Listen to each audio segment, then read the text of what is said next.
건강하고 행복한 삶에 한 걸음 더 가까워지는 시간 건강 매거진. 자, 2부는요. 무심코 지나치다가는 만성 통증이나 질환으로 발전할 수 있는 허리 통증과 다리 질환에 대해서 알아보도록 하겠습니다. 아프고 쑤시는 허리와 엉덩이, 저리고 당기는 허벅지와 발 때문에 고생하고 계시다면 이 시간 함께해 주시기 바랍니다. 02-6677-0012번으로 전화 주시면 저희가 상담해 드리고요. 아니면 샵 8181 누르고 문자로도 참여가 가능합니다. 자, 건강 매거진 2부 여러분의 많은 참여와 관심 기다리면서 힘차게 출발하겠습니다.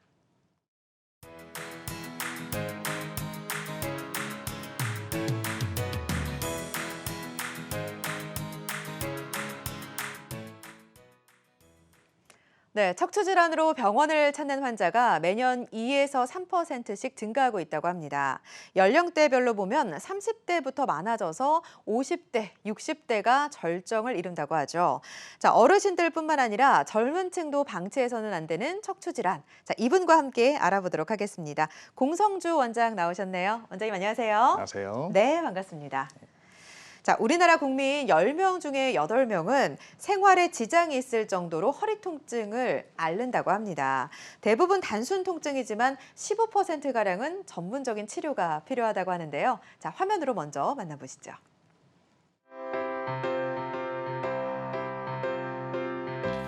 부쩍 늘어난 택배 물량에 하루 24시간이 모자란 기사님. 오늘도 바쁘게 배송에 나서는데 그런데 오전부터 허리가 쿡쿡 쑤시더니 오후가 되자 엉덩이부터 종아리까지 당기고 저린데 갑자기 생긴 허리 통증. 단순한 근육통일까? 질환일까? 네, 맞습니다. 택배 기사님들 굉장히 고생을 많이 하시잖아요. 막 이고 지고 안 아플 수가 없을 것 같은데요. 이렇게 느껴지는 허리 통증 참아야 되는 걸까요? 아니면 뭐 좀 치료를 받아야 되는 걸까요? 네, 아무래도 현대인들은 예전에 비해서 오랫동안 앉아서 생활하는 시간이 많고요. 네. 또 더불어서 자가 운전자의 비율이 높아짐에 따라서 우리가 운전을 또 하다 보면 장거리 운전도 많이 하게 되잖아요. 그렇죠. 예, 이러다 보면 아무래도 허리에 받는 부담이 늘어나게 되고요. 네. 이로 인해서 디스크나 관절에 부담이 늘어날 수밖에 없는 입장인데요. 네. 앞서 화면에서 보셨던 것처럼 택배 기사님의 경우처럼 네. 아무래도 무거운 물건을 많이 들거나 또는 허리를 굽혔다 폈다를 많이 하시는 어떤 직업을 가지신 분들에게 있어서는 디스크에 받는 부담이 아무래도 클 수밖에 없습니다. 이렇게 되면 수액이 파열이 되기도 하고요. 네. 또 그렇지 않다 하더라도 이제 그 변성이 되거나 또 척추를 구성하고 있는 네. 후관절이나 인대가 두꺼워져서 협착증을 또 유발하기도 합니다. 아, 그렇군요. 자, 이렇게 질환으로 발전할 수 있는 만큼 방치해서는 안 될 것 같은데요. 자, 아무래도 뭐 여러 가지 직업적인 생활 습관 때문에 영향을 받기도 하겠지만 흐르는 세월을 또 무시할 수는 없겠죠. 네, 그렇습니다. 중장년층에서 발생하는 허리 통증의 주된 원인은요. 네. 척추의 후관절 증후군과 또 협착증에서 원인을 살펴볼 수 있을 것 같은데요. 네. 척추관 협착증은 척추의 노화가 이제 진행됨에 따라서 화면에서 보시는 것처럼 디스크의 수액과 섬유륜의 퇴행성 변화가 시작이 됩니다. 네. 이렇게 되면 그 척추관을 구성하고 있는 후관절이라든지 인대 이 뒤쪽에 있는 부분들인데요. 이 부분이 두꺼워지게 되고요. 네. 이에 따라서 우리가 오랫동안 앉아 있다가 이제 움직임을 시작하려고 허리를 편다든지 네. 아니면 밤에 잠을 자고 나서 아침에 일어나려고 할 때 이제 허리를 펴야 되는데 이때 뭔가 아이쿠 하고 아프신 거죠. 이런 후관절 증후군을 유발하기도 하고요. 여기서 그치지 않고 척추관의 전후 좌우 모든 부분을 이제 압박을 하게 되고 이로 인해서 척수와 신경근을 직접 누르게 되면 혈류 장애를 유발하게 되는데요. 이렇게 되면 척추관 협착증의 전형적인 증상인 걷다 시다를 반복하게 되는 거죠. 네. 자, 척추관 협착증은 사실 대표적인 퇴행성 질환이라고 볼 수가 있는데 이 척추의 퇴행성 변화 언제부터 시작된다고 볼 수 있을까요? 네, 척추의 그 퇴행성 변화는요. 네. 우선 성장이 멈추게 되는 20대 초반부터 발생한다고 봐야 할 것 같습니다. 상당히 빠른데요. 네, 그렇습니다. 예. 하지만 이때부터 그럼 협착증에 대한 증상이 바로 나타나느냐? 그런 경우는 사실 드물고요. 네. 서서히 점진적으로 퇴행성 변화가 진행됨에 따라서 점차 증상은 나타나게 되는 거죠. 네. 최근에는 빠르면 30대 초반부터 그 퇴행성 척추 질환이 발생해서 병원을 찾는 환자의 수가 급증하고 있는 추세인데요. 건강보험공단 심사평가원의 2019년도 자료에 따르면 네. 3, 40대 그 퇴행성 척추 질환자의 수가 무려 245만 명에 이릅니다. 이제는 젊은 층에서도 퇴행성 척추 질환에 대해서 각별히 신경을 쓰시는 것이 좋겠습니다. 네. 자, 젊은 층에서도 퇴행성 변화가 상당히 많이 일어난다고 하니까 주의를 기울이셔야 될 것 같습니다. 자, 그러면 우리가 알고 있는 허리 디스크와 척추관 협착증 증상이 좀 다른 점이 있을까요? 어떻게 구분할 수 있을까요? 네, 그렇습니다. 네. 우선 협착증과 디스크는 증상에서 좀 차이가 있는데요. 네. 디스크의 경우에는 보통 허리를 숙일 때 그리고 앉아 있을 때 통증이 심하지만 상대적으로 이제 걸어 다니는 동안에는 좀 통증이 좀 줄어들거든요. 네. 또 초기에는 허리 통증이 심하다가 좀 이제 시간이 지남에 따라서 점차 뭐 허벅지나 종아리 쪽으로 다리 쪽으로 이제 저리거나 당기기도 하면서 뭐 진행이 좀 되면 이제 감각의 변화도 좀 생기기도 하고요.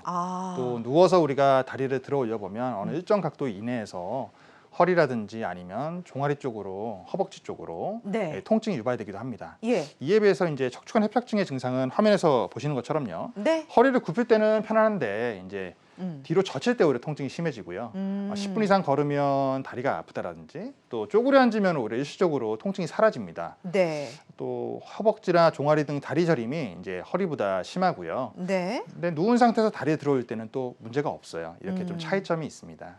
알겠습니다.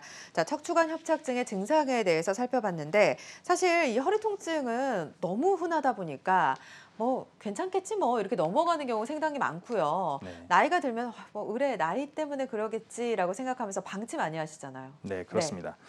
전 인류의 80% 이상이 살아가면서 한 번쯤은 이 허리 통증을 경험한다고 하는데요. 네. 그만큼 요통은 누구에게나 오는 거라고 생각을 해서 보통 우리가 급성 디스크 파열로 인해서 막 걷기 힘들거나 움직이기 힘들 정도의 급격한 통증이 아니면 대개는 참고 지내다가 병을 키우는 경우가 많이 있습니다. 하지만 앞서 제가 설명드렸던 이런 증상들이 반복적으로 나타난다고 하면 네.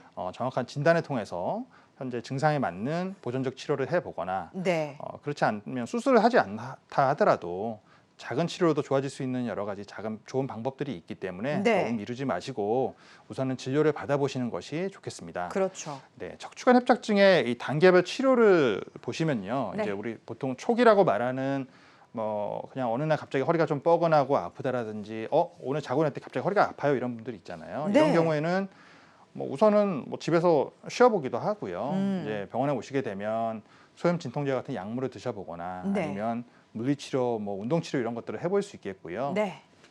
이제 이런 보존적인 기본적인 치료를 했는데 그런데도 불구하고 이제 증상이 점점 지속적으로 나타나고 또 이에 따라서 뭐 다리가 당기고 저리거나 뭐 아니면은 허리를 펴는 게 힘들거나 이런 경우에 우리가 뭐 MRI 같은 검사를 통해서 실제 병변을 찾아보는데요.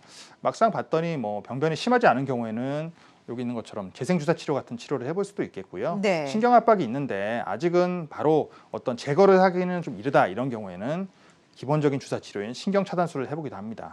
병변이 신경을 압박을 많이 하고 있고 실제로 불편하긴 하신데 네. 다만 마비까지는 오진 않았다. 이런 경우에는 풍선 확장술과 같은 공간을 넓혀주는 이런 시술을 해보기도 합니다.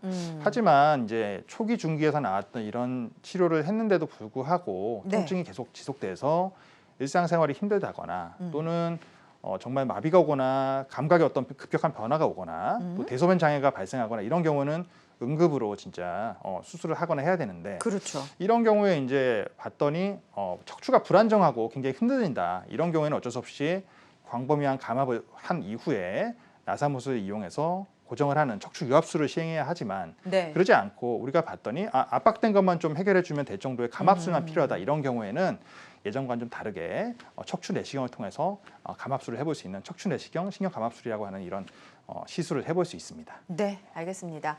자, 가만히 있으면서 병을 키우기보다는 전문 병원에 방문해서 이렇게 단계적으로 치료를 밟아가는 게 참 중요할 것 같습니다.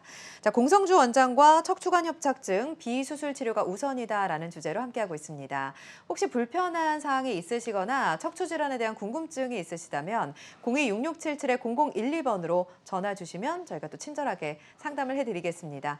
또 샵 8181 누르고 문자로도 참여가 가능하니까요. 여러분 참고해 주시기 바랍니다. 많은 분들이 참여를 해주고 계신데요. 접수된 문의 내용 먼저 살펴보겠습니다. 자, 출산 후 생긴 허리 통증이 사라지지 않고 점점 더 심해진다고 30대 시청자분이 문의를 주셨고요.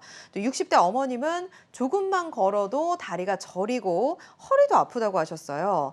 자, 70대 아버님의 사연은 협착증 때문에 주사 치료를 받고 있는데 낫지 않아 속상하다고 문의를 주셨습니다. 하나하나 좀 짧게 답변해 주실까요? 예. 네.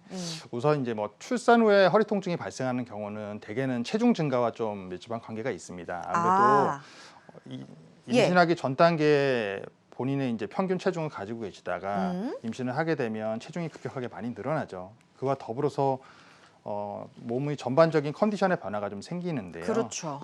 아기를 낳고 난 이후에 실제로 체중은 조금 줄어들긴 하나 정상 체중보다 분명히 늘어나 있거든요. 네. 이런 경우에 그동안 받았던 디스크에 대한 부담 때문에 결국은 디스크가 뭐 파열이 되는 경우도 있고 네. 또 그렇지 않다 하더라도 디스크에서 받던 압력 때문에 이제 통증이 느껴지는 경우도 있는데요.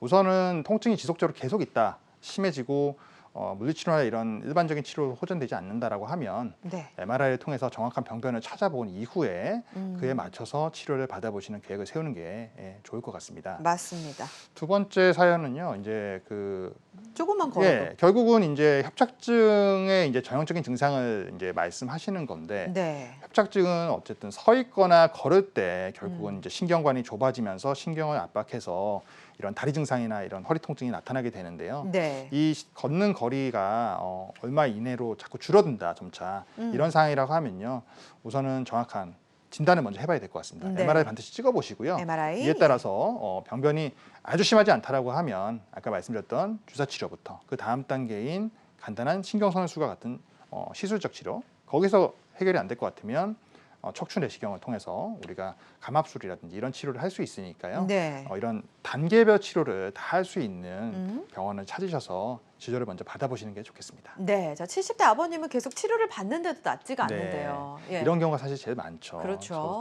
환자분들 보시면 다 처음부터 뭐 바로 수술을 하거나 그러지 않습니다. 보통 약물 치료도 해보고 물리치료 해보고 그래도 안 되면 이제 주사 치료도 해보게 되는데요. 네. 만약 이 경우에 우리가 MRI를 통해서 병변을 실제로 정확히 확인하고 나서 주사를 맞았느냐, 네. 아니면 그러지 않고 일단은 어디 아프니까 우리가 진찰만으로 예상되는 부분에 주사를 맞았느냐가 사실 또 중요한 감별 포인트거든요. 그렇죠. 실제로 만약 정밀 검사를 해보지 않았다라고 하면 네. 오히려 이런 경우에는 MRI를 찍어서 실제로 신경 압박이 어디에 어느 정도 있는지를 먼저 파악하는 게 우선이고요. 네. 그에 따라서 정확한 부위를 치료를 해보거나, 만약 그게 아니라 MRI를 이미 찍어보시고 해당되는 부위의 주사 치료를 한 3번 이상 하셨는데도 통증이 지속된다라고 하면 이건 그 다음 단계 치료를 해보셔야 된다는 말이거든요. 네. 그러면 이제 우리가 아까 말씀드렸던 신경성형술이라든지 또는 내시경을 이용한 감압술을 좀 고려해 보시는 게 맞을 것 같습니다. 네.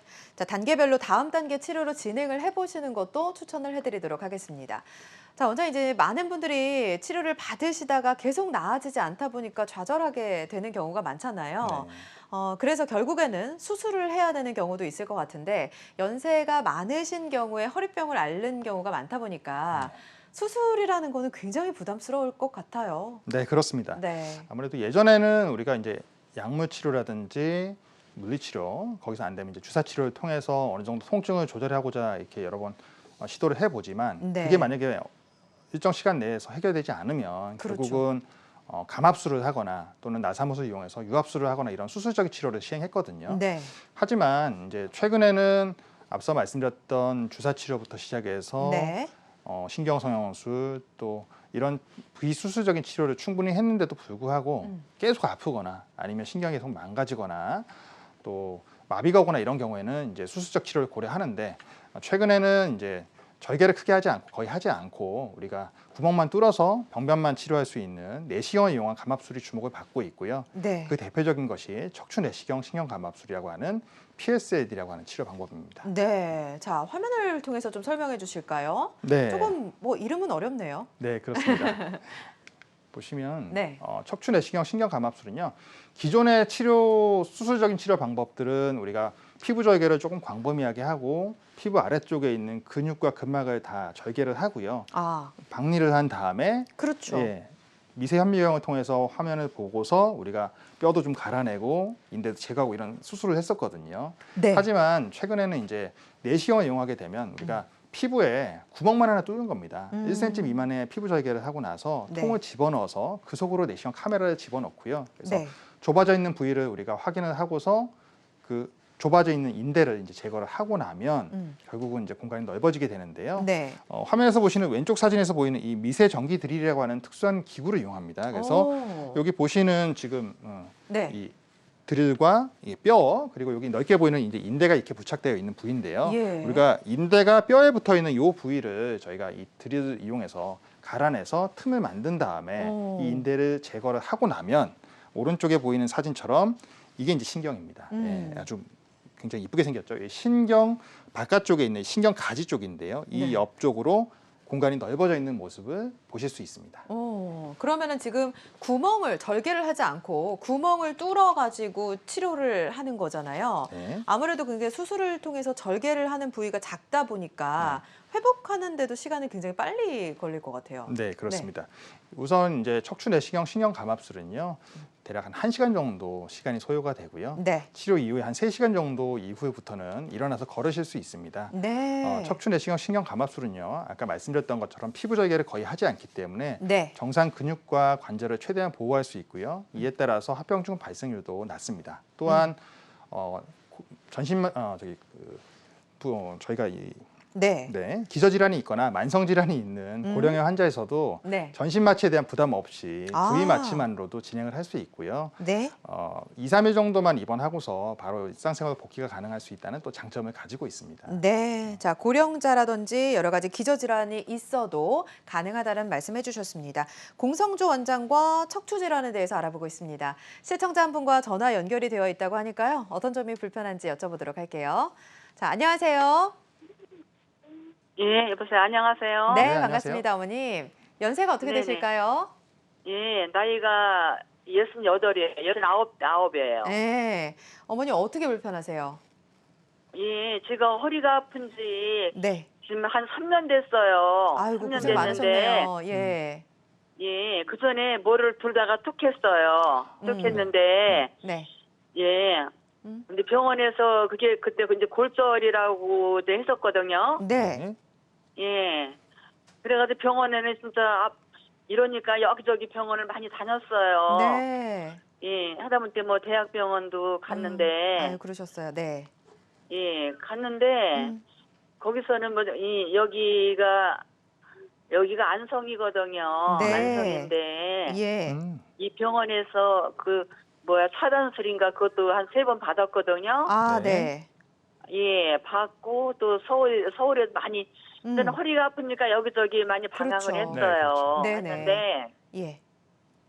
이게 골절이라고 하니까 이번에 병원에서는 저보고 저기를 도수 치료를 받으라는 거예요. 네.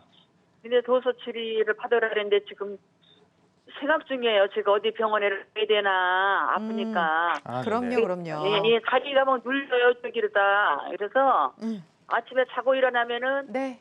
이렇게 침대 다리를 올려놓으면 괜찮은데 이렇게 활동하다 보면 다리가 눌려가지고 통통 붓는 거예요. 그래서 지금 고민 중인데 제가 그렇죠. 방송을 보고 아, 네. 잘하셨습니다. 예, 어머님 병원도 많이 다니셨고 선생님한테 네, 여러 고생이 가지 많으셨네요. 불편한 점이 어머님. 많으신데. 네. 예. 그 지금 아까 말씀하시기를 골절이 3년 전에 있으셨던 거예요. 네. 그러면 그렇죠. 제가 네. 뭐 톡했으니까요. 그 당시에 그 MRI 찍어 보신 거예요. 그러면 예, 찍었죠. 네. 그 골절이 있는데 그게 그러면 뭐 보조기만 하시고 이렇게 생활을 하셨어요? 아니면은 뭐 시멘트를 넣거나 네. 이런 걸로 치료를 하자고 하던가요? 아니 그걸 안 했어요. 안 처음에 하셨어요. 이렇게 아. 얘기 처음에 이걸 했어야 되는 건데 안 네네, 했어요. 맞아요. 제가 지금 예, 설명드렸던 예, 것처럼 예. 이제 골절이 급성기로 생기면 네. 시멘트를 집어넣거나 아니면은 네. 보조기를 착용해서 어느 정도 시간 동안 증상을 보고서 그래도 내려앉으면 시멘트를 집어넣는 시술을 하거든요. 네네. 근데 이제 이게 시간이 지나게 되면 뼈가 이제 조금 더 네. 내려앉으면서 척추 구조도 바뀌고 또 통증도 유발하게 되는데요. 지금 예. 중요한 건 어머님 그 걸을 때는 혹시 뭐 다리가 당기거나 저리거나 이런 건 없으세요? 근데 약으로 제가 약도 3년을 먹은 거예요. 지금. 오래 드셨네요. 예, 약을 먹고 약을 안 먹으면은요. 네. 금방 이게 또 표시가 나요. 아, 그러면 예. 어떻게 앉아 계실 때가 힘드세요? 걸을 때가 불편하세요? 이제 앉아 있을 때는 괜찮죠. 아, 괜찮으시고요. 걸을 때가 네. 걸을 때가 좀 그러면 땡기죠. 이제 결국 예. 이런 경우는요, 어머님. 예. 골절이 발생을 했는데 골절 예. 이후에 골절된 부위 뒤쪽에 있는 척추를 네. 구성하고 있는 후관절이라고 하는 부분이 있어요. 이제 그 부분이 네. 자극이 되면 허리 통증이 계속 옵니다. 이제 이런 경우가 한 가지가 네. 있고요.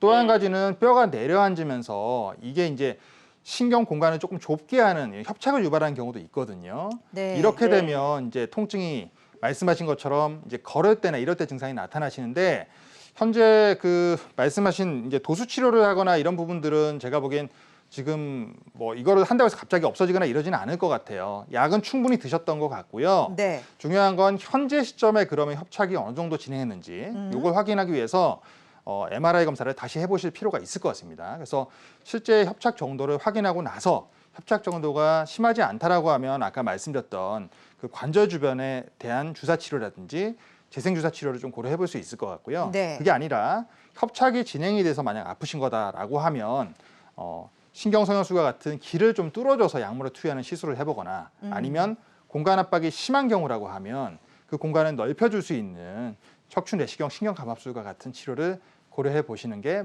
맞을 것 같아요. 네, 알겠습니다. 자, 전화상으로는 정확한 진단에는 한계가 있을 수 있습니다. 권유해 주신 치료법 참고하셔서 전문적인 치료 받아보시기 바랍니다. 전화 주셔서 고맙습니다. 자, 원장님 그러면 계속해서 내용을 좀 살펴볼게요. 자, 치료 사례를 좀 보겠습니다. 70대 어머님 사례가 준비되어 있는데 이분 내원 당시 어떠셨나요? 네, 이 70대 그 어머님은요 경북에서 이제 사과 재배를 하시던 분이셨는데요. 네, 이분은 이제 보통 설거지를 하실 때 어머님들 다 서서 이렇게 하잖아요. 그렇죠. 근데 한 10분 정도 이렇게 설거지를 하시면 이제 엉치가 빠질 듯이 아프다 이렇게 하셔서 불행히도 이제 싱크대에 팔꿈치를 이렇게 대고서 이렇게 엉거주춤하게 설거지를 하시는 이런 어머님이셨어요. 아유, 예, 그리고 예. 또 이제 어디 밖에 나가시거나 활동하실 때 걸으시면 네. 5분을 채 못 걷고 다리가 이제 당기고 저리니까 자꾸 쉬었다 걷다를 반복하시는 네. 전형적인 척추관 협착증을 가지고 있던 환자분이십니다. 네. 그래서 3개월 이상 이제 타병원에서 이제 주사 치료를 포함한 보존적 치료를 계속 했는데도 불구하고 호전이 되지 않으셔서 이제 MRI를 통해서 실제 병변 부위를 확인했고요. 이후에 척추관 협착증 내시경 이제 시술을 받으셨던 환자분이세요. 네. 화면에서 보시는 것처럼 이제 요추 4번, 5번 마디 사이에 이 커다란 이 관이 신경인데요. 이 네. 신경관이 좁아져 있는 모습이 보이시고 가로 사진 단면에서 보시면 이 신경의 단면이 이 부분인데요. 실제로는 지금 이 옆에 보이는 인대와 관절이 굉장히 두꺼워져서 신경 공간이 좁아져 있는 모습을 보실 수 있거든요. 네. 이제 우리가 치료를 하고 나면 보시는 것처럼 이 세로 사진상에서도 공간이 넓어져 있고 이 가로 단면 사진을 보시면 확실히 신경 공간이 동그라미가 커진 모습을 확인하실 수 있어요. 그래서 네. 이분은 이제 치료를 받고 나서는 서 있거나 걸을 때 이 불편했던 증상들이 호전되었던 이런 경우였습니다. 네. 특히 이 어머님이 이제 70대긴 하시나 실제 나이가 만 79세였거든요. 우리 나이로 그럼 80대 거의- 초반이에요. 예. 그러면 이제 연세가 많으시고 또 한 가지 문제는 이제 부정맥, 또 고혈압, 당뇨 이런 이제 만성 질환을 가지고 계셨던 분이세요. 그래서 네.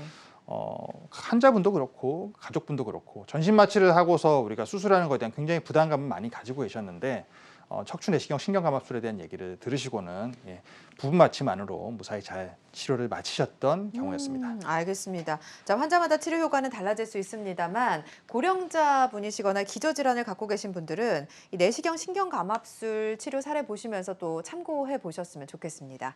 자, 다음 사례를 좀 살펴볼 텐데 주사 치료도 사실은 여러 번 하시는 경우가 많고요. 또 시술도 한두 번씩 하신 분들이 많잖아요. 네, 그런 그렇습니다. 분들도 치료의 대상이 될 수 있나요? 네, 그렇습니다. 우선 뭐 주사 치료나 또는 신경성형술과 같은 비수술적인 치료를 시행했던 환자들도 네. 통증이 계속 지속된다라고 하면 이 척추 내시경 신경감압술을 시행해 볼 수 있는데요. 네. 화면에서 보시는 이 60대 남자 환자의 경우가 바로 이런 케이스였습니다. 네. 이분은 그 골프를 정말 너무너무 좋아하시던 분이셨는데요. 그래서 예. 주중에도 한 3, 4회 이상 골프장 어휴. 가시고 예. 또 주말에도 또 시간 될 때마다 또 골프장 가시는 이런 뭐 60대 아. 열혈 골퍼 사업가셨습니다. 아, 근데 그러셨군요. 이분은 처음에 역시 주사 치료를 한 10여 회 이상 다른 또 받으셨어요. 네. 처음엔 맞고 났더니 한 3개월씩 괜찮았다. 음. 근데 이게 점점 진행이 되면서 나중에는 한 3, 4일만 지나도 통증이 지속되다 보니 네. 이제는 다음 단계인 신경소년수를 받아야 될 것 같습니다라고 해서 또 받으셨어요. 네. 그래서 받고 나서 한 1, 2주 정도는 조금 괜찮으셨는데 네. 시간이 지나니까 다시 또 아프신 거예요. 그래서 아. 이제는 앉아 있어도 통증이 너무 심하고 또 서 있으면 서서 걸으려고 하면 그 왼쪽으로 엉덩이, 허벅지, 종아리로 당기고 저려서 아예 걷지 못하는 상태로 병원에 내원하셨어요. 네. 그래서 이분 MRI를 이제 살펴보니까 화면에서 보시는 것처럼 역시 요추 4번, 5번 마디에 이렇게 신경 공간이 많이 좁아져 있는데요. 여기 좀 특이하게 검정 덩어리가 하나 여기 튀어나온 게 하나 보이실 거예요. 네. 이게 이제 신경 압박을 하고 있는 모습이고 실제로 오른쪽 사진에서 보시면 척추 관절이 양쪽이 두꺼워져 있으면서 역시 이 왼쪽이 이쪽입니다. 네. 예, 왼쪽 부분에 이게 까맣게 보이는 덩어리가 하나 오. 보입니다. 이게 디스크거든요. 그래서 아하. 이분 같은 경우는 협착증이 있는 상태에서 네. 디스크가 파열이 동반돼 있는 경우였어요. 이러다 보니까 나중에는 신경 압박이 점점 심해져서 네. 이제는 걷지 못할 정도 통증이 되셨던 거죠. 그래서 치료를 이렇게 받고 나서는 왼쪽 사진에서 보시는 것처럼 그 까만 덩어리가 쏙 없어졌죠. 오, 네. 없어지고 오른쪽 사진에 보셔도 역시 신경의 사이즈가 커져 있고 왼쪽 편에 보였던 까만 덩어리인 디스크가 제거가 잘 돼서 깔끔하게 해결되었던 이런 경우였어요. 네. 그래서 이분은 우선 워낙 이제 운동 좋아하시는 분이다 보니까 네. 죽어도 나는 수술을 못한다. 수술을 하지 않는 범위에서 치료를 하겠다라고 해서 이제 찾아오셨었는데요. 척추 내시경 신경감압술에 대한 설명을 들으시고는 동의하셔서 이 치료를 받으시고 나서는 굉장히 증상이 좋아졌습니다. 그래서 치료 전에 이제 신경소년수까지 받고 나서도 계속 아프시니까 이제 우울증까지 걸리셔가지고 아이고. 정말 막 못 살겠다 이렇게 하셨었는데 네. 치료 이후에 제2의 삶을 사는 것 같다라고 하시면서 굉장히 만족해하셨던 경우였습니다. 네, 건강을 되찾으셨다고 하니까 저희도 참 기분이 좋습니다. 개인의 증상이나 정도에 따라서 치료 효과는 달라질 수 있습니다. 지금 공성주 원장과 척추 질환에 대해서 알아보고 있습니다. 혹시 불편한 부분이 있으시다면 주저하지 마시고 연락 주시기 바랍니다. 02-6677-0012번으로 전화 주시면 되고요. 샵 8181 누르고 문자로도 참여가 가능합니다. 자, 많은 분들이 참여해주고 계신데요. 먼저 내용 살펴보도록 하겠습니다. 첫 번째는 60대 아버님 사연인데요. 방사통에 엉덩이까지 아픈데 수술해야 하는지 문의를 주셨네요. 또 70대 어머님, 걸을 때 발바닥 감각이 거의 없고 밤잠도 설친다고 하는데 굉장히 불편하시겠네요. 자, 80대 아버님, 협착증 시술 여러 번 받았는데 또 시술할 수 있을지 궁금해하셨습니다. 지금 굉장히 다들 힘드실 것 같아요. 네, 이게 이제 굉장히 전형적인 협착증의 증상들이고요. 네. 정말 초기에는 뭐 그냥 조금 불편하다가 결국 병원에 찾아오시는 경우는 대부분의 어머님이나 아버님들은 어느 정도 참다 안 돼서 맞아요. 찾아오시거든요. 네. 또 아니면 근처에 있는 의원들에서 치료를 어느 정도 받아보시고 약도 드셔보시고 그래도 안 돼서 찾아오시게 되는데요. 그렇죠. 먼저 첫 번째 경우처럼 이제 방사통에서 이제 엉덩이까지 아프고 감각도 좀 이상해지고 뭐 이런 경우 있습니다. 네. 결국 우리가 MRI를 통해서 정확한 병변을 확인하고요. 그 상황에서 신경 압박이 정말 심한 거다. 이런 경우라고 하면 우선은 신경 차단술, 주사 치료를 먼저 테스트로 해볼 필요가 있습니다. 네. 해보고 그래도 만약에 호전이 안 된다, 주사 치료를 몇 번 해봤는데도 안 된다라고 했을 때는 네. 다음 단계 치료를 고려해 보는데 다만 사진을 봤더니 생각보다 협착이 너무 심한 거예요. 정말 신경 공간이 거의 남아있지 않은 정도로 심한 분들도 있거든요. 하지만 이게 바로 확 나빠지는 분도 있으나 대부분은 어느 정도는 서서히 진행하면서 그렇죠. 본인이 적응하고 있던 단계가 있기 때문에 결국은 내가 참지 못하는 단계가 됐을 때 이제 진짜 아픕니다 하고 찾아오시거든요.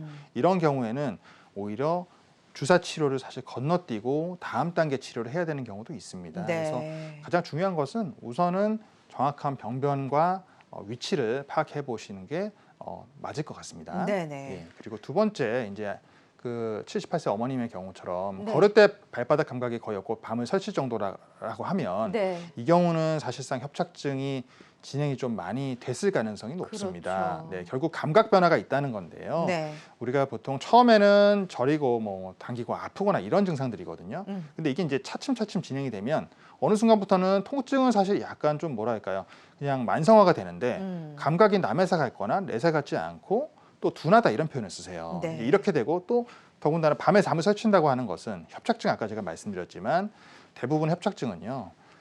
앉아 있거나 또는 누워 있을 때는 별로 불편하지 않습니다. 네. 대부분은 서서 있거나 걸을 때 보통 불편해하셔야 되는데 네. 밤에 자세를 바꾸는 것만으로도 음. 통증이 심할 정도다라고 하시면 이런 경우는 협착이 진행이 많이 됐을 가능성이 높아요. 네. 그래서 MRI를 역시 통해서 정확한 신경압박 부위와 정도를 확인하고요. 이 경우 만약 이전에 여러 가지 치료를 해 보셨다라고 하면 최소한 이제 감압술이나 또는 그 다음 단계 치료를 좀 고려해 보는 것이 맞을 것 같습니다. 알겠습니다. 네. 자, 시청자 한 분과 전화 연결이 되어 있다고 하니까요. 어떤 점이 불편한지 여쭤볼게요. 안녕하세요. 네, 여보세요. 안녕하세요. 여보세요? 네, 여보세요. 안녕하세요. 네. 네, 전화 연결됐습니다. 자, 어머님 연세가 어떻게 되세요? 68세요. 68세 어머님. 네. 어떻게 불편하실까요? 허리가 네. 젊어서부터 아프긴 아파도 음, 견딜 수 있을 정도로 아팠는데 네. 지금 몇 년 전부터는 음, 엄청 허리가 아파서 걸어 다니는 데는 별 이상이 없어요. 네. 근데 앉아서 뭐 네. 일이라도 하고 일어났다 그러면 일어날 수가 없어요. 일어날 수가 없어서 한참 네. 몸을 인력 자신 다스려갖고 한 발 한 발 뛰갖고 다시 또 딴듯이 걸어가면 아프게 네. 하는데 네. 예. 그렇게 아픈데 이제 저 MRI를 찍으니까 음, 그 젊어서는 2번선, 3번선이 안 좋다고 그러더라고요. 그러더니 네. 이 근래 와서는 함께 5번, 6번선이 협착증이 왔다고. 네. 그런데 그걸 수술을 해야 되는가 아니면은 음, 묻혀야 되는가. 네. 지금 교수님 와서 저기 네. 강연하시길래 내가 지금 네. 전화 한번 해봤어요. 전화 잘 주셨어요. 네. 어머님. 상담해 주시죠. 예. 어머님 그 걸을 때는 지금 크게 불편하지 않으시다는 거죠? 예, 바로 걸어 다닐 때는 네. 큰 불편이 없거든요. 네, 이게 주로 어쨌든 근데- 오래 앉아서 근데- 일하시다가 딱 이제 허리를 펴려고 할 때 허리가 안 펴지시는 거죠? 예, 펴지도 안 하고 일어날 수가 없어요. 일어날 수가 없고요. 아침에 주무시고 아침에 일어나실 때도 역시 좀 뻐근하세요?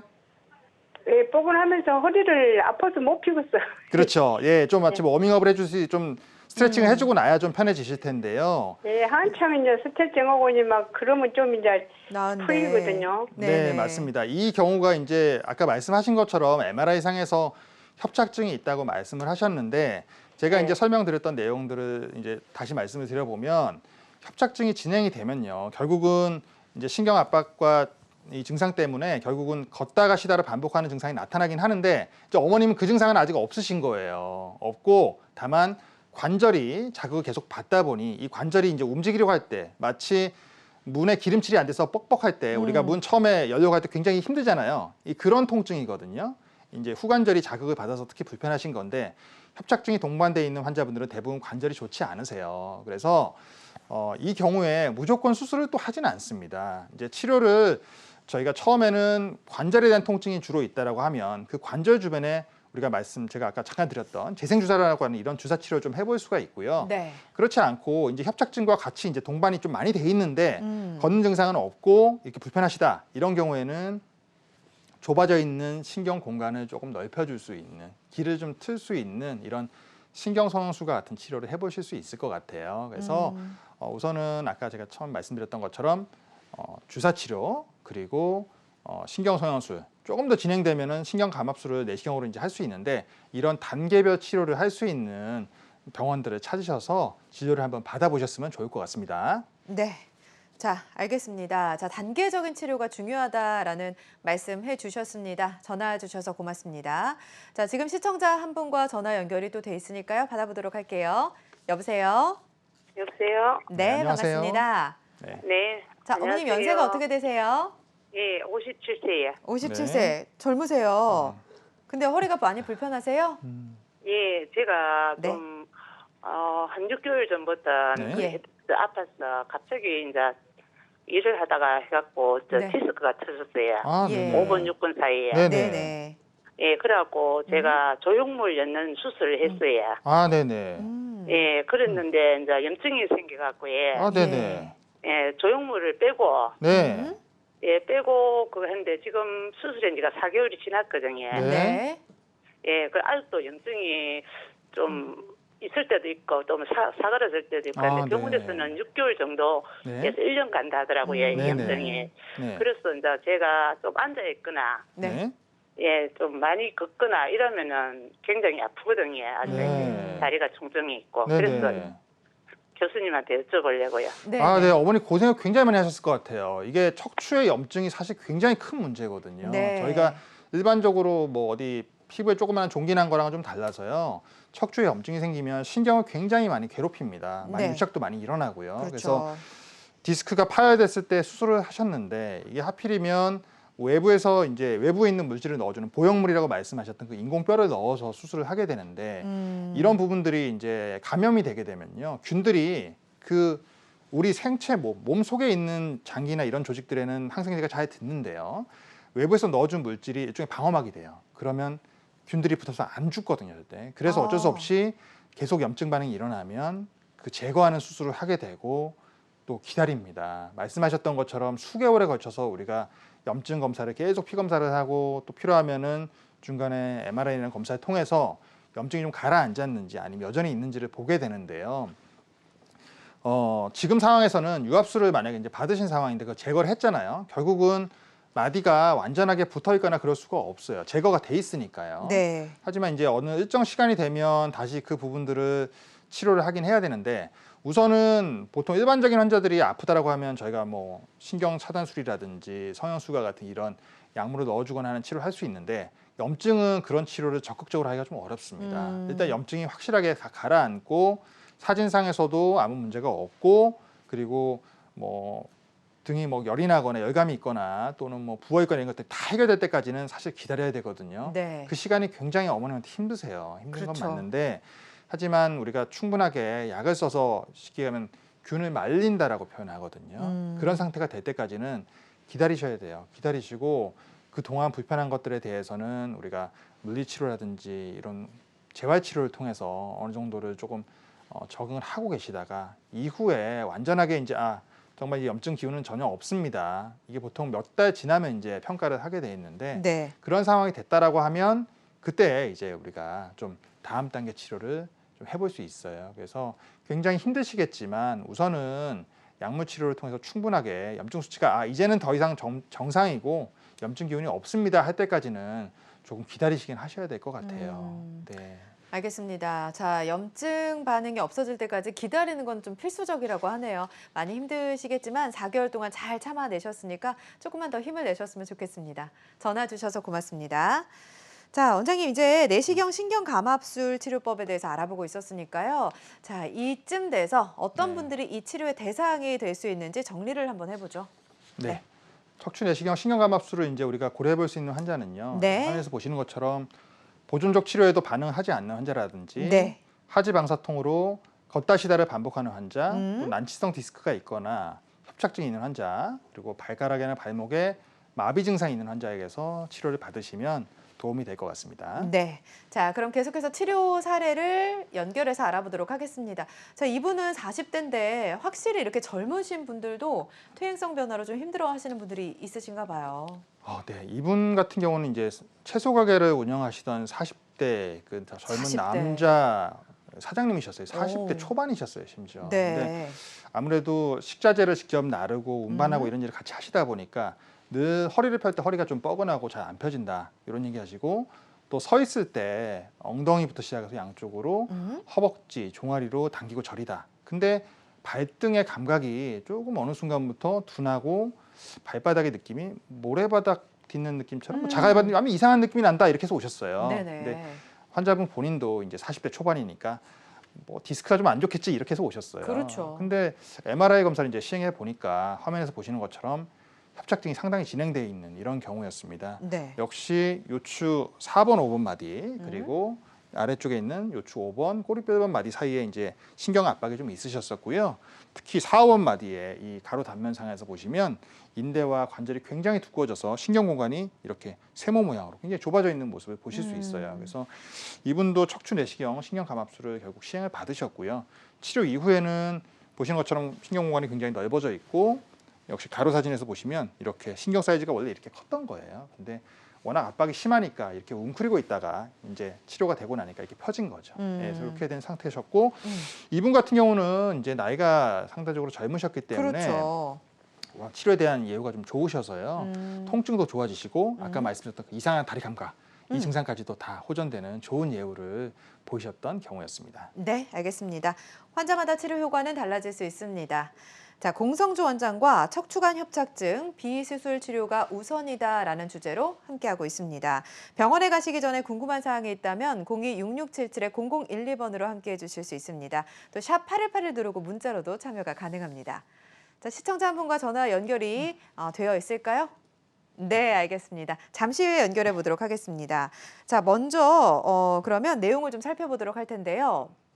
자, 주사 치료로도 치료를 할 수 있는 경우가 있다고 하셨잖아요. 네. 자, 원장님께서 소개해 주실 주사 치료 원리가 어떻게 될까요? 네, 척추의 그 재생 주사 치료는요. 네. 성장인자가 포함되어 있는 약물을 신경을 둘러싸고 있는 인대나 힘줄 등 주변 조직에 이제 주사를 해서요. 네. 인대와 근육을 강화시키고 재생시켜서 척추 질환의 만성화나 악화를 막는 데 도움이 되는 치료 방법입니다. 네. 그중 첫 번째로 화면에서 보시는 것처럼 이 연어의 정액에서 추출한 DNA 성분을 이용한 주사 치료 방법이 있는데요. 네. 이 주사 약물은 이제 각종 성장인자 및 여러 세포 분비를 통해서 이제 손상 부위에 이 항염증 반응을 일으키면서 또 더불어서 조직을 재생하고요. 네. 혈관을 자라나게 해서 조직의 괴사나 퇴행성 변화를 막는 역할을 합니다. 특히 이제 이 약물은요, 우리 기존의 뼈 주사라고 알려져 있는 스테로이드 주사, 어머니도 잘 아시죠? 그래서 네. 이 주사 약물이 가지고 있는 굉장히 좋은 약은 맞아요. 이 약물이 강력한 소염 작용을 일으키기 때문에 실제 통증을 많이 가라앉히는 건 맞는데 이 약물을 이제 반복적으로 또 오래 사용을 하다 보면 생길 수 있는 문제점들 중에 하나가 이제 골다공증을 유발한다라든지 또 고관절의 무혈성 괴사 들어보셨죠? 이제 이런 것들이 또 발생하기도 하고요. 당 조절이 안 되는 경우도 생기고 쿠싱 증후군이라고 하는 일종의 내분비적인 문제가 또 발생하는 경우도 있어요. 근데 이런 문제점들을 일으키지 않는 약이기 때문에 네. 굉장히 유용하게 사용할 수 있습니다. 자, 그럼 원장님께서 소개해 주시는 주사 치료는 우리가 흔히 알고 있는 그런 뼈 주사라든지 스테로이드 주사랑 좀 다르다라는 네, 그렇습니다. 말씀을 해 주셨습니다. 자, 재생 치료하면 이제 줄기세포를 떠올리시는 분들도 많으실 것 같은데 척추관절 질환에서도 이런 줄기세포 치료를 활용하는 경우가 있나요? 네, 비슷한 개념의 치료가 이제 척추 질환에서도 적용이 되고 있는데요. 네. 줄기세포는 골수 속에 포함되어 있는 그 전구세포나 유액세포가 이제 분화가 돼요. 분화가 되면서 여러 가지 각각 담당하는 다양한 기능을 담당하는 세포가 되게 돼 있는데 네. 그 중에서 이제 그 성장인자와 면역세포가 풍부한 혈소판내 세포라고 하는 이 우리 피 있죠. 팔에서 체열을 해서 사용하는 그 피 속에 들어있는 혈소판내 세포를 이용하게 되면 이 성분을 우리가 손상이 되어 있는 부분에 이제 주사를 하게 되면 우리 몸 속에 있는 자가치유 반응이 활성화가 됩니다. 이렇게 됨으로써 이제 통증 및 염증을 완화시키는 작용을 할 수 있어요. 네. 특히 이제 이 주사 치료 방법은요, 환자 본인의 혈액을 이용하기 때문에 무엇보다 재생 속도가 빠르고요. 네. 또 아까 좀 전에 설명드렸던 것처럼 스테로이드 같은 그런 약물이 가지고 있는 전신 부작용을 전혀 걱정할 필요가 없겠죠. 또 더불어서 그 염증 발생률 이런 것들도 거의 낮기 때문에 굉장히 또 유용하게 사용할 수 있는 또 하나의 치료 방법이 되겠습니다. 네. 환자들마다 치료 효과는 달라질 수 있습니다. 자, 공성주 원장과 함께하고 있습니다. 시청자 한 분과 전화 연결이 되어 있다고 하니까요. 전화 받아보도록 하겠습니다. 여보세요? 여보세요. 네, 안녕하세요. 예, 수고 많으십니다. 네, 안녕하세요. 감사합니다. 네. 아버님 연세가 어떻게 되세요? 예, 59인데요. 아, 네. 59. 어떻게 네, 불편하세요? 제가 24살부터 그 엔지니어 그런 뭐 철 가공하는 회사를 좀 오래 다녔어요. 네. 한 28년을 다녀서 그러고 이제 허리가 계속 아팠었거든요. 예. 네. 근데 너무 요즘에는 이렇게 걸으면 네. 이렇게 다리가 막 붕 뜬 기분이고요, 저리고요. 허리 이렇게 시작해서 다리까지 저리고 네. 막 이렇게 걷다 보면 막 뭐라고 해야 되나 바닥이 안 닿는 느낌이고 붕 떠 있는 네. 느낌이고 그러거든요. 그래서 네. 가다가 막 쓰러질 것 같아서 앉아 있다가 좀 일어나면 조금 괜찮고 그러거든요. 네. 네. 그래서 동네 의원에 가서 무슨 뼈주사인가 뭐 이렇게 네. 허리에 맞는 거 엄청 아프더라고요. 네. 그거 맞았는데도 잘 별로 네. 잘 모르겠더라고요. 그래서 네네. 궁금해서. 예, 아버님 그 혹시 걸을 때 이 마치 바닥에 딛는 느낌이 이상하다고 하셨었는데 예, 예. 걷다가 중간에 다리가 저리거나 당길 때 이렇게 예. 한번 앉았다 걷거나 또는 쉬었다 걸으시면 좀 나으세요? 예, 조금 괜찮아요. 괜찮으세요? 예. 예, 예. 왜 제가 여쭤보냐면 이 예. 지금 걸음걸이 말씀하셨던 이 증상이 이제 허리에서도 올 수 있지만 사실 목에서도 올 수 있는 좀 다른 증상이 조금 있으세요. 아, 목이요? 예, 왜 그러냐면 네. 허리에 있는 신경은 압박이 되면 다리 증상으로만 나타납니다. 근데 예. 목이나 등에 있는 신경이 압박이 되게 되면 예. 목이나 팔에 대한 증상도 나타나지만 다리에 대한 증상도 나타나거든요. 근데 신기하네요. 이 목에 있는 신경 압박이 아주 심하게 되면 네. 걸음걸이가 좀 이상하게 돼요. 말씀하신 것처럼 마치 무중력 상태 우리가 우주를 걷는 것처럼 네. 이상한 느낌이 나기도 하고 뭐 이러거든요. 이런 가능성이 한 가지가 있고요. 네. 하지만 네. 주로 흔한 경우는 척추관 협착증, 허리에서 오는 경우가 더 많긴 합니다. 그래서 이런 네. 경우에는 MRI 검사는 아직 안 해보셨죠? 예, 예. 네. 그냥 일단은 CT MRI 만 검사가 좀 찍어봤어요. 필요합니다. 왜 그러냐면 예. 이 걸음걸이가 이상하다고 하는 것은 실질적으로 그냥 단순하게 아프고 당기는 이런 느낌 단계보다는 진행이 많이 되어야만 나타나는 증상이거든요. 그래서 예. 실제로 허리에 대한 부분의 MRI도 물론 찍어보지만 전체 예. 척추에 대한 부분들도 확인이 필요합니다. 이 경우에는. 그래서 네. 확인을 해서 실제 예. 압박되는 것이 목에 주로 있는지 아니면 허리에 있는지를 목도- 평가해야 되고요. 목 디스크도 약간 있다고는 하더라고요. 네, 맞아요. 그런 부분들이 있긴 하실 텐데 이게 네. 만약 뭐 목에 있는 부분이 심각한 거면 사실 그 부분에 위쪽 부분에 있는 부분을 먼저 해결해줘야 아래쪽에 있는 물꼬가 트듯이 이렇게 좋아지게 돼 있고요.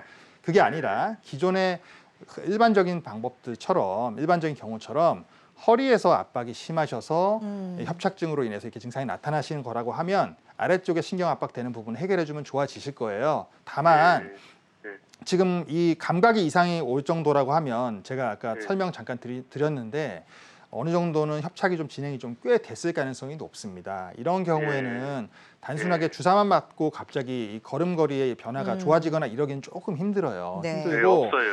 예. 네. 실제 압박이 만약에 좀 많이 된다 이렇다라고 하면 내시경을 아까 제가 잠깐 말씀드렸었는데 내시경을 통해서 신경 공간을 조금 넓혀주면 한마디로 꽉 목을 조르고 있다가 이게 풀리면 어때요? 숨을 쉴 수 있잖아요. 그렇죠. 이러면 증상이 좋아지거든요. 그래서 예. 이런 치료 방법들을 조금 고려해 보셔야 될 것 같고요. 단계별로 아까 말씀드렸던 것처럼 주사부터 그런 내시경 치료, 수술적 치료까지 다 할 수 있는 이런 병원을 찾으셔서 진료를 받아보시고 검사를 반드시 해보십시오.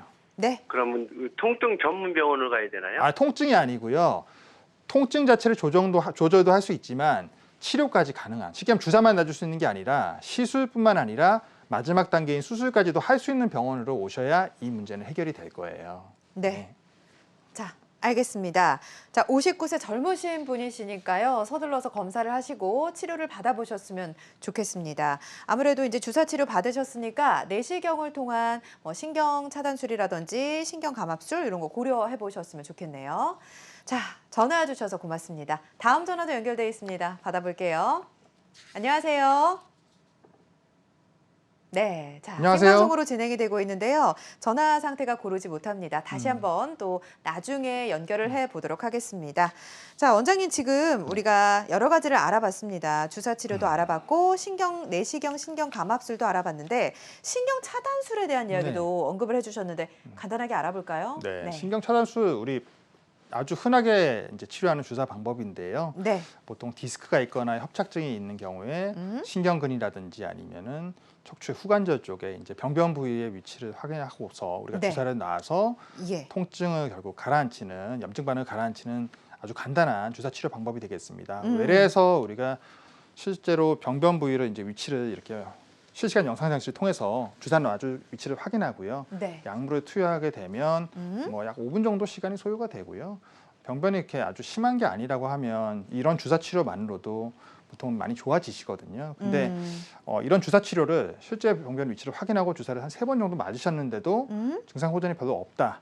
이런 경우에는 다음 단계 치료를 고려해 보시는 게 맞을 것 같습니다. 다음 단계는 어떤 치료가 될 수 있을까요? 네, 다음 단계 치료 방법 지금 화면에서 보시는 것처럼요. 네. 우리가 이제 경막의 신경성형술이라고 하는 아주 간단한 시술 방법인데요. 예. 주사 치료의 딱 다음 연장선상에 있는 치료입니다. 우리가 약 1mm 정도 되는 굉장히 얇은 내시경 카테터라고 하는 기구를 이용해서요. 네. 협착이 있는 신경이 좁아져 있거나 또는 유착이 있는 부위를 관을 집어넣어서 공간은 유착되어 있는 부위를 물리적으로 떨어뜨린 다음에 약물을 투여해서 염증 반응을 가라앉히는 치료 방법이거든요. 네. 대략 한 15분 정도 시간이 소요가 되고 치료 직후에 바로 일상생활로 복귀가 가능한 척추 질환의 대표적인 비수술적인 치료 방법이 되겠습니다. 네.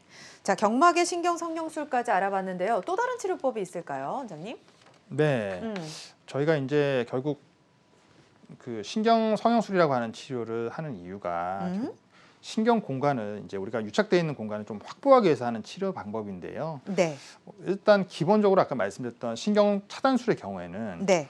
우리가 병변 부위를 정확하게 딱 찢어 딱 주사를 놔줄 수는 없어요. 그래서 최대한 근접한 곳에 위치를 확인하고 약물을 투여하게 되는데 이렇게 되면 그 주사 바늘에서 약물이 퍼져나가면서 염증 반응이 있는 곳을 염증 반응을 가라앉히는 이런 치료 방법이 되겠는데요. 네. 하지만 유착이 너무 심해서 딱 늘어붙어 있어서 실제 제일 아픈 부위에는 약물이 스며들 수가 없을 거 아니에요. 막혀 있으니까. 이런 경우에는 우리가 내시경 카테터라고 하는 기구를 이용하게 되면 결국 좁아져 있는 길을 물리적으로 뚫고 목적지까지 약물이 투여가 된다는 이런 장점을 가지고 있습니다. 네. 특히 풍선확장술이라고 하는 이 치료 방법은요. 처음에 좀 전에 말씀드렸던 기존 신경 성형술에 비해서 이제 내시경 카테터 끝에 아주 조그마한 풍선이 하나 달려 있습니다. 그러면 우리가 주사를 통해서 우리가 압력을 가하면 네. 이 풍선 공간이 이제 벌어지게 되면서 그렇죠. 특히 화면에서 보시는 것처럼 이 예. 척추 바깥쪽에 있는 신경 구멍을 지나가는 네. 신경 가지 쪽에 주변에 이제 인대가 있고 또 유착이 돼 있거든요. 이 부위를 이제 물리적으로 찢어줌으로써 공간을 확보하고 약물 투여를 좀 더 많이 할 수 있습니다. 이렇게 네. 되면 치료 효과가 좀 더 극대화가 될 수 있고요. 치료 시간은 기존의 치료 방법에 비해서 큰 차이가 없습니다. 네. 자, 알겠습니다. 자, 시청자 한 분과 전화 연결이 되어 있습니다. 생방송으로 진행이 되고 있기 때문에 짧게 좀 연결해서 또 답변을 듣도록 하겠습니다. 안녕하세요. 네. 여보세요? 안녕하세요. 예, 안녕하세요. 반갑습니다. 자, 연세가 어떻게 되실까요? 여보세요? 네, 네, 말씀하세요. 연결되셨습니다. 아, 제가 말할까요? 네. 아, 80인데. 아이고 연세 네. 많으시군요, 어머님. 네. 어떻게 불편하세요, 예. 어머님? 그래가지고 협착증이 내가 누워서만 괜찮고 앉으면 괜찮고 네. 서서 걸으면은 네. 서서 걸으면은 그러면 그거 오른쪽에 밑에고 한 네. 군데가 그럴 때 막 안 좋아요. 막 네네. 이 한 게 안 좋다 하니까 네. 그래가지고 그걸 아니 뭐 주사 같은 거는 맞아봤는데 네. 딴 거는 뭐 안 해봤습니다. 네, 네. 그건 어떻게 하면 좋겠느냐고. 예. 그래서 네, 어머니 전화 잘 주셨고요. 네. 이제 협착증 말씀하신 것처럼 이제 있으셔서 결국은 걸을 때, 서 있을 때 증상이 나타나시는 건데요. 혹시 그 MRI라고 하는 이 정밀 검사를 좀 해보셨을까요? 그것도 안 해보고 안 해보셨어요. 저거는 찍어봤어요. 네, 네, 알겠습니다. CT 네, 그건 CT를 찍어봤어요. 찍어보셨어요. 예, CT 예. 찍어보니까네. 네. 맨날 막 좀 많이 협착증이 심하다 하죠. 아, 심하다고 그러세요. 음. 네. 그래서 우리가 이제 결국 신경 압박이 이제 어느 정도냐를 평가를 해보기 위해서 CT를 찍어보고 또 MRI 찍어보고 이렇게 하거든요. 그래서 신경 압박이 이제 심한 경우에 우리가 아까 말씀하셨던 것처럼 주사 치료를 먼저 해봅니다. 주사 치료로서도 어느 정도 호전이 되면 우리가 보존적 치료를 할 수 있기 때문에 실제 이렇게 진행을 하는데요. 말씀하신 것처럼 주사 효과가 그렇게 길지 않거나 또는 별로 효과가 없다라고 하시면 이제 우리가 한 3번 정도 치료해봤는데도 계속 불편하시다 이러면 그 다음 단계 치료, 제가 잠깐 아까 말씀드렸죠. 신경 성형술이라고 하는 뭐 쉽게 얘기하면 막혀 있는 길목을 뚫어주는 겁니다. 네. 길을 뚫어서 약물을 투여해 보는 이런 치료를 해보시거나 만약 그게 아니라 진짜 덩어리가 너무 큰 게 덩어리가 꽉 눌려 있다 이런 경우는 공간을 넓혀주기 위해서 약간 내시경을 이용해서 치료를 해볼 수 있거든요. 네. 그래서 어머님 그 뭐 CT도 좋고요. 또 이제 실제로 신경을 정확하게 보기 위해서는 우리가 MRI라고 하는 좀 더 정밀한 검사를 해볼 수밖에 없어요. 그래서 네. 이런 검사를 이제 통해서 정확하게 진단을 받으시고 그 다음 단계 치료 중에 그래도 좀 작은 치료부터 해볼 수 있는지 아니면은 그 다음 단계로 넘어가야 될지를 이 단계별 치료를 다 하실 수 있는 이런 병원을 찾으셔서 진료를 받아보시면 얼마든지 좋아질 수 있습니다. 네, 알겠습니다. 전화 주셔서 고맙습니다.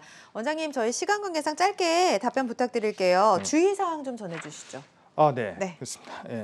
그 척추 질환은요. 일단 신경은 굉장히 예민하기 때문에 한 번 네. 손상이 되면 다시 회복하기가 좀 어렵습니다. 음. 더군다나 이제 치료를 하고 나서 우리가 눌렸던 신경이 이제 펴지고 정상에 가깝게 기능을 회복하는 데는 시간이 걸리거든요. 그래서 네.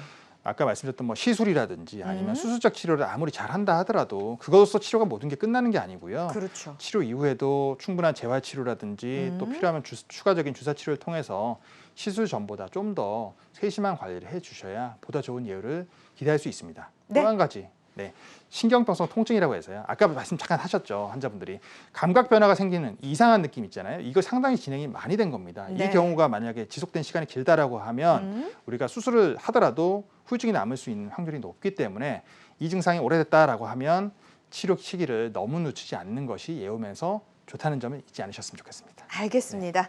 자, 모든 치료법에는 부작용이 따를 수 있으며 개인마다 치료 효과는 달라질 수 있습니다. 전문의와의 상담을 통해서 적절한 치료법을 찾는 게 가장 중요하겠죠. 지금까지 공성주 원장과 함께했습니다. 원장님 고맙습니다. 네, 감사합니다. 자, 건강매거진 2부 마무리할 시간입니다. 실시간 시청자 상담은 생방송 중에만 가능하다는 점 유념해 주시기 바라고요. 남은 주말 건강하고 행복하게 보내시기 바랍니다. 시청해 주신 여러분 고맙습니다.